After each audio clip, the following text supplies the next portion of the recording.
So I want to start by thanking you all so much for being here tonight and helping us seek ways of reviving the thriving small cap IPO markets of yesteryear. For those of you who don't know me, my name is Dara Albright, and I'm the proud organizer of today's program. For the past few years, I've dedicated my career to organizing events such as this that introduce new crowd-driven financing structures and asset classes to Wall Street. And tonight, we will introduce the new Reg A crowd-financed offering and discuss ways to structure, market, and create liquidity for not only Reg A offerings, but for a whole new generation of retail-oriented small-cap financings. I'm truly honored to be joined here tonight by both yesterday and today's industry trailblazers.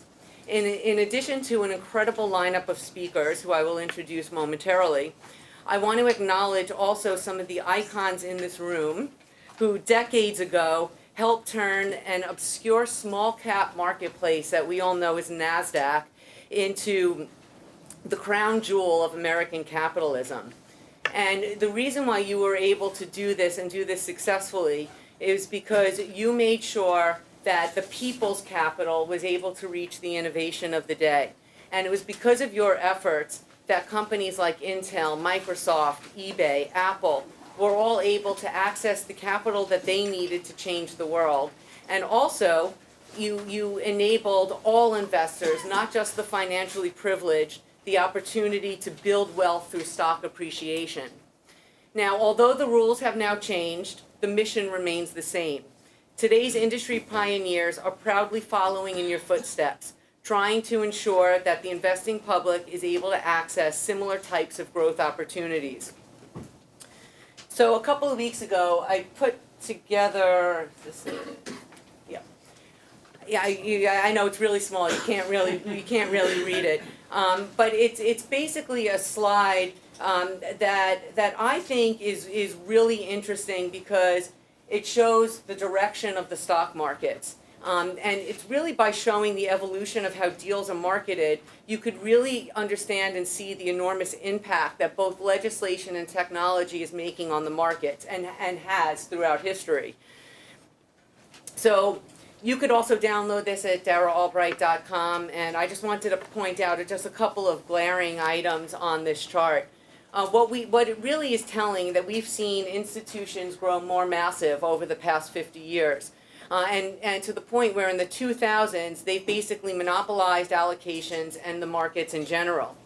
And it's important to note that, especially during this time, we saw regulations that were aimed at protecting the retail investor, and although they were well-intentioned, they accomplished nothing but shutting him out of growth opportunities. So basically what these regulations have in fact done was make it so burdensome, so risky, and so expensive for BDs to even want to do business with retail investors at all. Fortunately, we're starting to see a reversal of this trend thanks in part to lawmakers such as Congressman McHenry, who's here with us tonight. We're also seeing sophisticated marketing technologies being introduced to help strengthen the connection amongst issuers, investors, and intermediaries. And this comes at a time when what we're seeing is this new breed of retail investors, known as crowd investors, on the rise. And they're starting to demand access to the same growth opportunities afforded to accredited investors. And so what's happening is that today Wall Street is in dire need of new financing structures that are conducive to both retail investors and emerging issuers. So this past December, as you all know, the SEC proposed new rules to the Reg A exemption and surprised the industry by suggesting that they exempt Reg A from blue sky laws. So what we have now is, with the fate of Title III looming, Title II excluding small investors altogether, and interstate crowdfunding really bearing harsh penalties for inadvertently offering shares beyond state borders, what we're seeing is blue sky preempted Reg A crowd financings could very well be the most pragmatic solution. And especially in coordination with building a lawyer shareholder base that you get from crowd investors, and with a flourishing secondary market that Dave Wield is going to approach and talk about at the conclusion of today. So tonight we have with us key architects of the Jobs Act. We have Congressman Patrick McHenry and Dave Wield, Chairman of IssueWorks and former Vice Chairman of NASDAQ. And they're going to highlight some of these legislative solutions for retail-oriented offerings as well as secondary markets. We have some of the industry's most influential legal minds here: Brian Korn, Samuel Guzik, Lou Taubman, Doug Ellenoff, and Sarah Hanks, and they're going to debate the merits of Title II, Rule 147, Titles 3 and 4 as proposed. And then we also have leading marketing and data experts, Steve Dresner, Gene Massey, Matt Henninger, and Chris Tyrell, and they're going to talk about some innovations in securities marketing which are designed to really help issuers, intermediaries attract the mounting retail crowd. So it's with great pleasure that I introduce our first speaker. He's a legend in crowdfunding circles. Most of you know him for introducing the original crowdfunding legislation in the House in 2011. And we are lucky to have him on the Hill advocating for smaller investors and smaller businesses all across America. Tonight, he's going to discuss some of the initiatives that he has in modernizing securities legislation so that they are up to date with technological progress and these changing market demographics. So with that, it's my honor to hand the podium over to Congressman Patrick McHenry.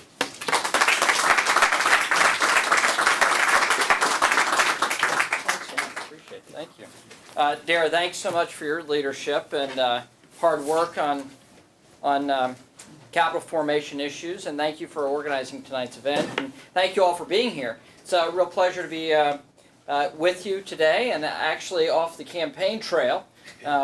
With the national election in 2 weeks, it's nice to have a little relief and talk about something else, for heaven's sake. So, and I'm in a state where the Senate race is going to be the most expensive in the nation, in the state of North Carolina, with about $100 million being spent on television and the mailboxes and everything else.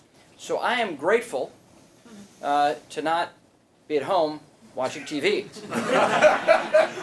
So if you think it's draining for you, imagine that I do this on a daily basis. So anyway, thanks so much. Honor to be here with you, and certainly appreciate all the work that you've put into, a number of you have put into improving our securities laws. And Dara, you've got just quite the who's who from David, who was in the early stages of the Jobs Act and in the discussions we had in Washington, and really helped form some of the key architecture of the Jobs Act. So very grateful that you're here and for the work you're doing.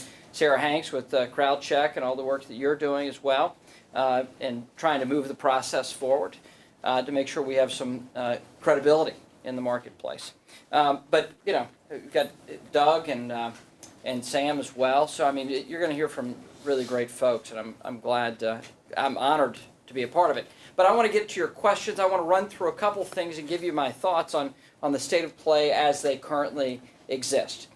The Jobs Act was quite a significant change in the approach of Congress and Washington over the last couple of years. I don't have to tell you that not a lot gets done on a daily basis with the House and the Senate and the White House as things currently stand in Washington. And so there hasn't been, in the way of significant legislating in the last 3.5 years. There's been this notion of gridlock in Washington, which is a very well understood by the American people simply based off of the work product that they get to witness or not witness. But one key thing happened in the last 3.5 years outside of crisis mode of dealing with tax law and spending issues and keeping the government open. Really difficult to judge Congress simply based off of showing up on time and punching the clock, right? The one key piece of legislation that's occurred in the last 3.5 years in this divided Washington is the Jobs Act, the most significant rewrite of securities laws that we've seen in the last 40 years. It's a very significant achievement and done in a very divided Washington. The great hope for the Jobs Act, and the greatest hope that I had, was in Title III with crowdfunding. I've shifted my focus, as I'm going to tell you, to something else, and this is how we'll close tonight. But the idea with the Jobs Act is we focus the SEC more on capital formation than just investor protection.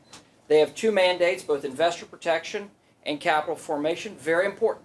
We want the investors protected. But there also has to be the flow of capital to worthy small businesses and entrepreneurs, and that's been lacking. So you have three sections of the Jobs Act that deal with capital formation. Crowdfunding, Title III, Title IV with lifting the ban on general solicitation, and finally, Reg A is Title IV, and lifting the ban on general solicitation is Title II. So Reg A, general solicitation, crowdfunding. So the ambition of equity crowdfunding is to simply update outmoded securities laws and ensure that we have this merging of tech and the securities world. This is the work that I've put in, a significant amount of time in Congress to make sure that we got this right. We did not get this right. At the end of the day, the law is deeply flawed, and the SEC is now, after having a rule hang out for a significant amount of time, a proposed rule, we don't see much in the way of action. Well, Congress has to do its job and fix what is a flawed law, and the SEC has to work with us to make sure the regs are fitting in terms of the cost structure. I agree with you, and many of you talked about this. The cost structure is simply well beyond what the market can bear reasonably for this crowdfunding initiative to move forward. The question of costly audits, the communications limits, the issuance limit up to $1 million, the lack of flexibility for intermediaries, and the prohibition on testing the waters, just to name a few. I care very deeply about equity crowdfunding and getting the law and the rules right. They currently are not close to being right. So the reason why I'm here to talk to you tonight is, you all well know the lifting the ban on general solicitation was a very straightforward piece of legislating within the Jobs Act. I don't have to go into much detail with that, but the combination of lifting the ban on general solicitation plus a well-written Reg A, right? This is my prime focus, is to make sure that we get the rules done correctly so that Reg A doesn't have to be a dead letter. It can actually be a lively opportunity for capital formation. When Congress moved the limit from $5 million to $50 million, it was a significant change. So this question for Reg A is what we should be focused on here tonight, because that is where we can fix the question of crowdfunding, because we have great opportunities there. Now, I also think that there are really three legs to the stool of this alliance, and that is Congress and the SEC getting this question of regulation and law correctly done, but you also have to help galvanize this democratization of finance. That is a significant amount of cultural shift that we have to have in the marketplace, and you all are going to be the drivers of that. But as a part of that, you have to make sure that we have good public policy in Washington, and I'll mention that as well at the close here. But the other piece that is very important for this is open structured data, so that we can actually have the best information on the markets and the best market structure that can follow as a result of open structured data. So the merger of what you're doing to democratize finance and that community that has been hard working on making sure we have open structured data can help move Congress and the SEC in the right direction. So why are we doing this, right? Why are we working through this question of capital formation? I think it's because when we have capital deserts in the United States, we talk about food deserts in urban areas. When we have capital deserts in the United States, when we have great entrepreneurs that maybe aren't connected to the right side of the tracks in order to get financing opportunities, to get capital so they can take their idea to the marketplace, we know that something's missing. We have to adapt and change. It's hard to find the cause of that limitation because regulation is so difficult to ferret out its impact. But I like to use this analogy, not because I'm a big hockey fan, but it's the most apt analogy. If you're in Canada, born in Canada today, and you have the capacity, the skill to play hockey, Canada has a system to get those experts, get those great players, and give them opportunities, right? So think about it. There is no kid in Canada that's great at hockey and was undiscovered, right? Well, in the United States today, you have great entrepreneurs that are not able to break free because they're not connected to capital. We have to have that same mentality for entrepreneurs and for startups and for risk takers that Canada does for hockey. It's very important that we think about the practical impact of these regulatory structures on that Main Street, average, everyday individual and the impact we're going to have for them. This is not about Wall Street. It's not really about finance. It's about delivering that entrepreneur to the marketplace and connecting them with the world of capital so that we can all live better tomorrow and have real, vibrant economic growth. Now, wanted to go through very quickly this part of the discussion because, look, you're going to have experts that can get into the details of how we structure a good Reg A exemption or a Reg A rule, and I'll let them get into the weeds of that. The most important thing for me, though, is to ensure that you can actually communicate about these offerings. That you don't have to file in 50 individual states. This question of the 50 states blue skies law, we've got to resolve that, and there has to be a viable exemption from the SEC. I've been very, very clear with every commissioner of the SEC and the chair of the SEC that this must happen for congressional intent to be followed when it comes to Reg A. But there's one thing you can do as sort of a takeaway here today. And that is to make sure you have a connection with the policymakers in Washington. The SEC has an open door policy. They really do.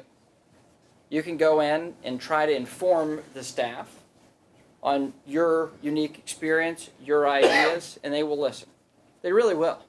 They really will.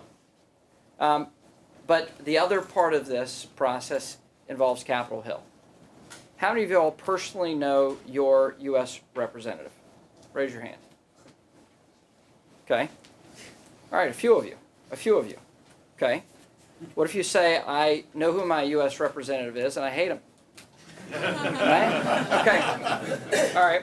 So, for those of you who don't have relationships, right, go introduce yourself. Okay? Go introduce yourself. Go make a connection with your member of Congress, your senator. If you know your current congressman and don't like that person, then adopt someone else that is fitting with your perspective, then it can help move this process along. Inform them about what is sound public policy when it comes to capital formation, and let them know that they can call you for expertise and to help them answer policy questions. And if you really like them, you can help them on the political side too. But it's not all about the political side. It's about sound public policy for almost every member of Congress, Republican or Democrat. So build those relationships. That's the final takeaway that is so important. Because without those relationships, you can't actually take good ideas through this legislative process or push them in the regulatory regime that we currently have to deal with independent agencies in Washington. So I leave you with that one final thing. But Dara, if it's in keeping with your agenda, if we have time for some questions, I'd love to answer them. Yes? It all boils down to Title IV covered securities, because if we don't get covered security status, it's going to be the same dead end that Title III hit. What's your and what I'm afraid of, it's going to be a compromise as some hybrid coordinated review that's going to be more of a facade than a real. I think that's the reality, isn't it? Yes. And if you have secondary trading, then we're good, right? I mean, if they actually follow congressional intent, they will get it right. I'm very hopeful, and I do think Chair White is on the right track here. But if the SEC comes out with a bad rule, they're going to have to answer to Congress. They're going to have to answer in a major way, and I'm not going to let up. Yes, David? Hi, Congressman. Just to paint a little bit of a picture of what's going on in the Senate. There's been quite a bit of legislation that's been pro-capital formation that's made it through the U.S. House of Representatives, mostly pretty bipartisan, I think. Mm-hmm. And then we never see a counterpart make it to the floor of the Senate. Is that fair? It is. And look, there's a partisan divide in Washington, sure, right? But there's a divide between the House and the Senate, right, regardless of party. Now, the Senate has not been able to successfully take many bills across the floor, if you will. They're not able to actually really debate the substance of a lot of legislation. We've got just over 360 bills that are sitting in the Senate that came out of the House with bipartisan votes. It's very significant. 360. They won't take them up. So I think many senators are frustrated by this process, or a lack of a process. And I think we're 2 weeks away from a national election. It depends who the next majority leader is in the Senate. If it's Harry Reid, we'll have a similar process that we've had in the last 3.5 years in terms of how the Senate operates. If it's Mitch McConnell, look, I'm a Republican, so I mean, this is not probably groundbreaking for anyone to hear this. that I'd rather have the Republicans control the United States Senate, right? But Mitch McConnell is pledged to actually bring up legislation and let people vote, which is troublesome. In the House of Representatives, we cast thousands of votes in a 2-year Congress, and we have to be held accountable for every dumb idea that we've had to vote on. With all due respect to my colleagues, and so in the House, we're very accustomed to answering for a wide variety of votes. In the Senate, they haven't had many votes, so they don't have to answer for many things, right? So McConnell is saying that he will bring legislation to the floor. He will have the amendment process. It will be maddening and frustrating for a lot of people. But he said, at the end of the day, we're going to have this sort of process and let the body work its will. I think that's a healthy thing. And I think that means that we can actually get bills through the House, the Senate, and to the President's desk that may not be perfect, but they'll be products. We'll be able to move this process forward and hopefully move it in the right direction. Yes, Mary?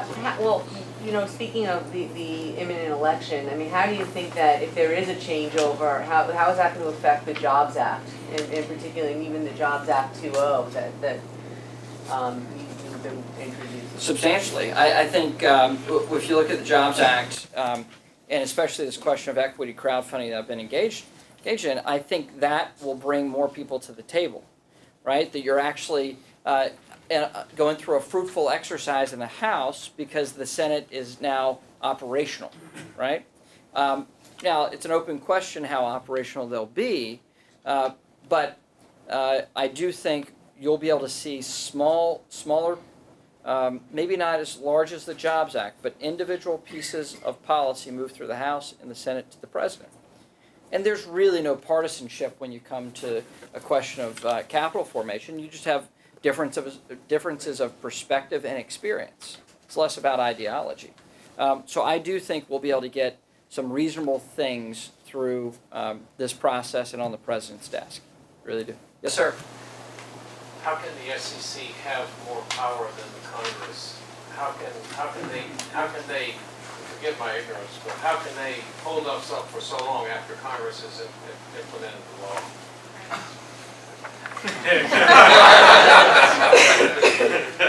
Why can't the Congress make them do something? Well, because the Congress can't make themselves do much of anything. Right? Think about But it's a law. It's a law now. I understand. You passed the law, it's signed by the president. How can the SEC hold it up for 2 years? Well, the same way that, you know. Well, people ask, well, why is the Senate not gotten anything done? And I said, well, that's more tradition than anything. So, this is one of the big problems in Washington. There's not much that goes through the House and the Senate. We've not had your traditional legislative process, where the Senate has a perspective and the House has a perspective. We appoint a conference committee to reconcile those differences, right? How imperfect it may be, fine, but you have a conference committee to reconcile those differences, and then that final product is voted on by both houses and goes to the president if it passes muster. We haven't had that type of process. And out of that vacuum, agencies have not been held accountable. And I would dare say the checks and balances between the legislative branch and the executive branch have greatly eroded based off of that inability for Congress to have a position. You have a House position, a Senate position, you don't have a congressional position. And that's one of the great problems here. So when the SEC is getting letters signed by 6 senators against certain aspects of the Jobs Act, the SEC says, hey, what do you want us to do, right? Is that where the problem lies, that inability to get along? Yes, that's a component of it. But I think that would be a significant change. If you're a commissioner of the at the SEC, you'll have to answer more questions on Capitol Hill if the election turns out like I think it will, where you have both a Republican House and a Republican Senate. And I think that way you would actually see more pragmatic policy, I think, sort of moving from the left back to the center somewhat. And I think that will be far more positive, far more positive. Now, the other component of this is frequent congressional oversight and hearings. There's nothing that is a greater disinfectant than sunlight, obviously. But there's no greater spur to action than embarrassment. And when an agency is embarrassed for inaction, when they have to answer in a public hearing, it might spur them to act before they have to, go before 60 members of the House Financial Services Committee, or the 20 members on my subcommittee, and answer hours of questions about why they can't get things done. Yes, sir. Hi, thanks for speaking, Congressman. My name is Sri Basham. I'm a founder of EquityZen.com. One trend that I've seen is that private companies are delaying or putting off their IPO or other exit for a while, and the impact, particularly with venture-backed companies, and the impact has been that retail public market investors are missing out on a lot of value to the private markets. And those who are winning are large institutional investors, venture funds, private equity funds, and their institutional limited partners. Just wondering your thoughts on how you think we can harness Reg A+ or other existing or proposed regulations to improve access to some of these companies, either through the lighter touch of Reg A+ or through other ways where now the left out folks in the retail public markets can now recapture the value that has been put off with large venture-backed companies delaying their IPO and becoming public at a multi-billion-dollar valuation rather than a couple $100 million. Well, there's that vacuum for startups before they get to the public markets, right? And so that vacuum should be filled by Reg A, I believe. I mean, that's congressional intent, that you have a stair-step approach. In my world, and in my perfect view, is you have equity crowdfunding up to a $5 million, $10 million limit. Then you can stair-step into Reg A+ up to 50, right? And then you have a variety of other offerings that can then graduate you to the public markets. I have no aversion to the public markets. I just think that we have to deal better with small cap companies that are in the public markets and maybe that are sitting there and are taking wild rides just based off of different movements in the marketplace. Bad news, good news, thinly traded, very little information on those small cap companies. But also those folks that are trying to get there. It's not all about VCs in Silicon Valley. It's about great ideas that can get a very nice return, not the kind of insane returns we see from some tech stocks that people believe are sort of realistic for average companies. So the question is, how do you actually get those public markets interesting enough and enticing enough for small cap companies to go that direction, right? David and I have talked about this question of tick sizes, right? So the idea that you actually have a different segmenting of the market for small cap companies. So there is the ability for a market maker to actually make a market in these small cap companies. Part of that is data. Part of that is substantive real data, and the SEC has to do a much better job of getting this data so average investors and sophisticated investors can get better information.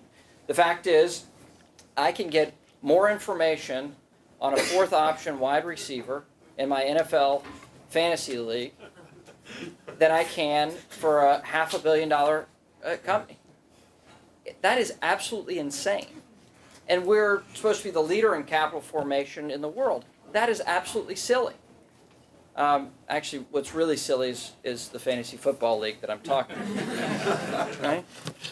Just a quick follow-up. One of my concerns around equity crowdfunding is, particularly as it exists now without the proposed rules becoming final, is retail investors, they might not have the investment timeline that's currently required by private placements.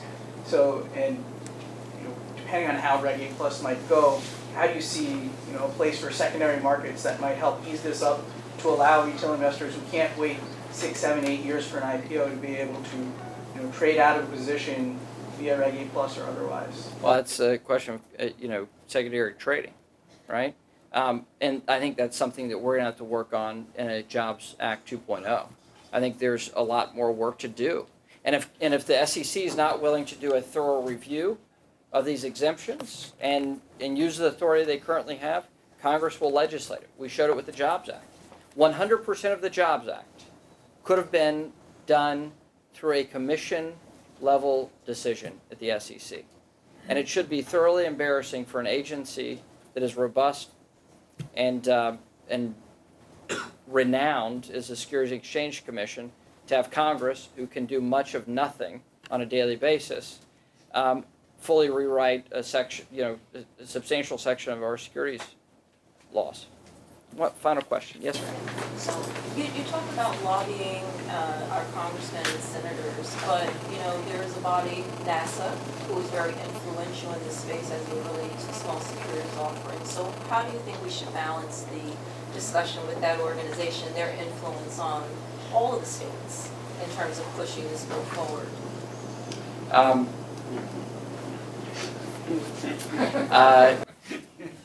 This is a very good question, and I'm really sorry I called on you.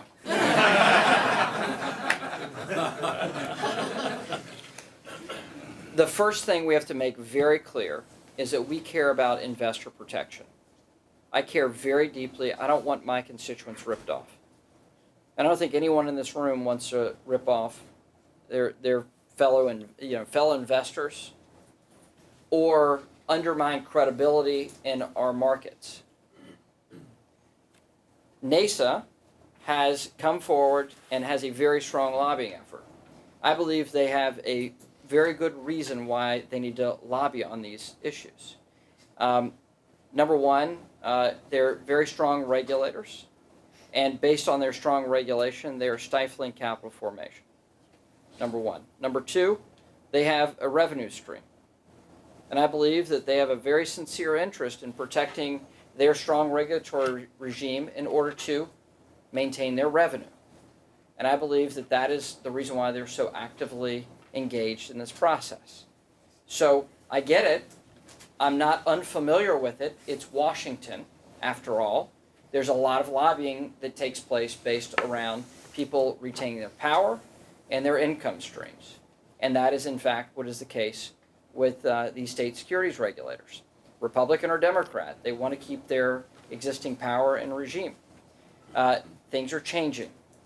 and they're going to have to come to the table and attempt to be reasonable because they approached me, just as an example.